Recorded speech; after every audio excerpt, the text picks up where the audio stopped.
They really went out there and wasted another great performance. And I'm not talking about the Sens. How's it going, Sens fans? This is Hainsey Hockey. I'm going to review the Ottawa Senators New York Rangers game that took place on Saturday at 1 p.m. We had two games before this. I didn't make videos on them. I did see the Dallas Stars in person, and the Senators played a really great game from start to finish. They were the far better team, and they were exciting to watch.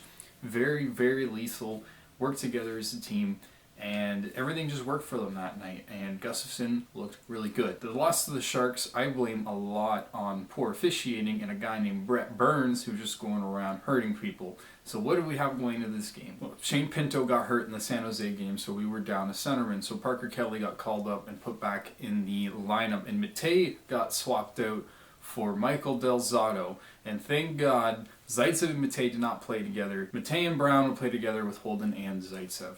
So that was a breath of fresh air. Even though Matei was back, they weren't playing together. Starting goaltenders, you had Matt Murray for his second start of the season, following up his loss from San Jose, and Alexander Georgiev for the Rangers. And Murray had a better save percentage than Georgiev heading into this, so it was optimistic. The Sens might be able to get some quick, easy chances on Georgiev, and that's exactly what happens at the start of this game. Connor Brown would get a nice pass from Tim Stützle, who would dangle the heck out of Adam Fox, step up on him, get it to Nick Paul in front of the net, who gets it over Georgiev, and boom! It is 1-0 Ottawa early into the game, and this is very, very promising.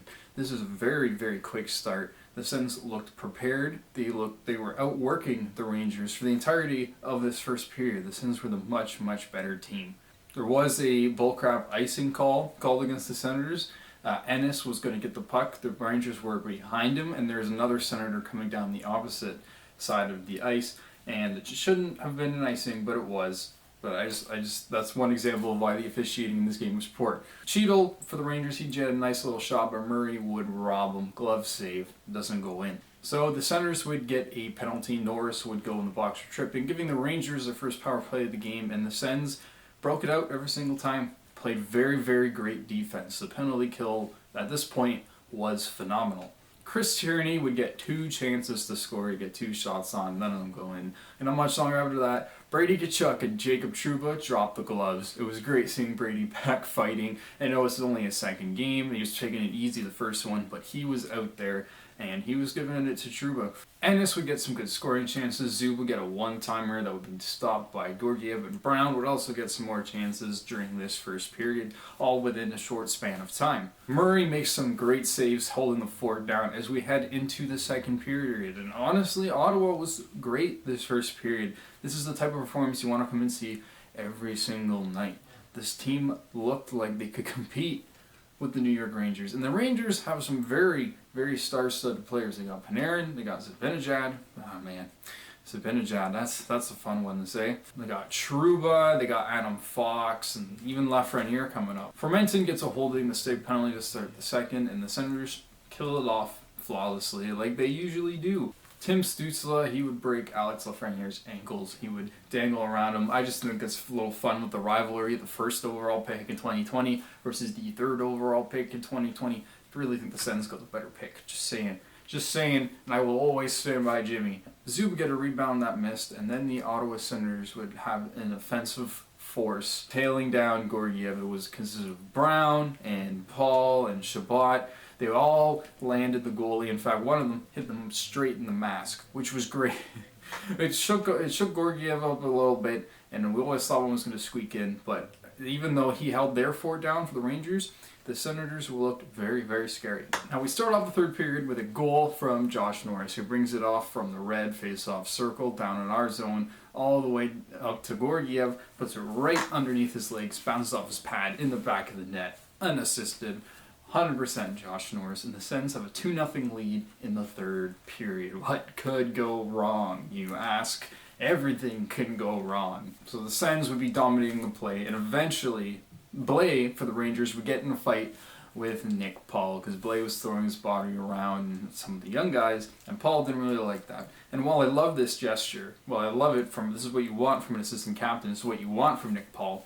Nick Paul is one of our best penalty killers, and he's also one of our best two-way forwards. He is solid defensively and offensively when playing 5-on-5, and he's a really great penalty killer playing shorthanded. He can even put up some points. So when he gets a fighting penalty and he's out like 10, 15 minutes, that's the Rangers can do a lot when Nick Paul's not on the ice. And that's exactly what happens. So Parker Kelly takes a penalty and ends up in the box with 6:12 left in the game with Nick Paul.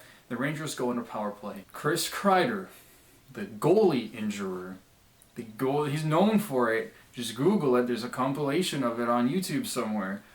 He scores the goal right in front of the net to just squeak it by Murray, while also kneeing him in the head in the process. You can say it's accidental. I don't really care because it's Chris Kreider, and this is not the last we're going to be hearing from him for the rest of the game. So it's 2-1, and Murray leaves hurt. Right, so we just got Murray back from having him be out with a non-COVID related illness. He's just back. He played great against the Sharks. It was not his fault we lost against the Sharks. And he was playing great against the Rangers, and he gets hurt. And poor Anton Forsberg, who's just been chilling on the bench for the past 2 hours, hasn't even got a chance to warm up, and he has to hop in the game. Now another penalty happens. Trouba trips Stützle and gets 2 in the box. Yay! Stützle also gets 2 for embellishment. So now that Stützle's in the box, the Sens are at a disadvantage. Now, and then Lindgren would score from Adam Fox as every single Ottawa Senator is out of position, leaving Anton Forsberg alone with absolutely no chance, and the game is tied. And Forsberg just got in net, and it's already tied. The solid 55 minutes of hockey we had played before have just suddenly all crumbled around us. Very controversial with the Tim Stützle call, because I don't really think it was embellishment, and now it's 2-2, and I was swearing at the TV because this was not. I mean, the Sens were out of position, but this totally could have been all avoided. Now Brady Tkachuk in our zone, he's not able to clear it, and the puck ends up getting to the Rangers. Blais rips the shot from the blue line and ends up getting it to Barclay Goodrow, and it goes in the net, tips it in, and now it's 3-2. Again, Forsberg didn't really have a chance. And now the Sens, who had played so flawlessly, so phenomenally through the first 55 minutes of this game, are now struggling to get a goal to tie it up. Forsberg gets pulled. Rangers try to score. Chabot would prevent Lafreniere from getting empty net goal. And with 10.6 seconds left in the game, we're in the Rangers zone. Chris Kreider just boards Josh Norris for absolutely no reason. He just boards him from behind. Could have been a really dangerous play. And Brady takes him on, pulls him down to the ground, because that crap is unacceptable. If there's 10.6 seconds left in the game, you don't need to board somebody like that. And we're already low on our center depth. Colin White's not going to be in for another 4 to 6 months, and Shane Pinto is going to be out at least 2 weeks. So I don't really know what we're going to do. But that is the game. Sens lose 3-2, and that's the frustrating part. Is this really came down to officiating? The Senators were the better team. They were 100% the better team, and they played like the better team. And unfortunately, they don't come out with a win. The Senators play tomorrow against the Washington Capitals, the last game of their homestand at the Canadian Tire Center before they go on a little road trip. So I think Forsberg's probably going to start that one. I hope the Sens can finish this out with a win, get back into a 500 record. I know it's just the start of the season, and the Sens are a bit of an advantage because there wasn't really a whole lot of expectations on us this year, but I really hope this road trip we can go out and make a statement. The last thing I want to touch on is for the next game against Washington, Scott Savarin is going to be in the lineup, and Parker Kelly was brought down. So what does this mean?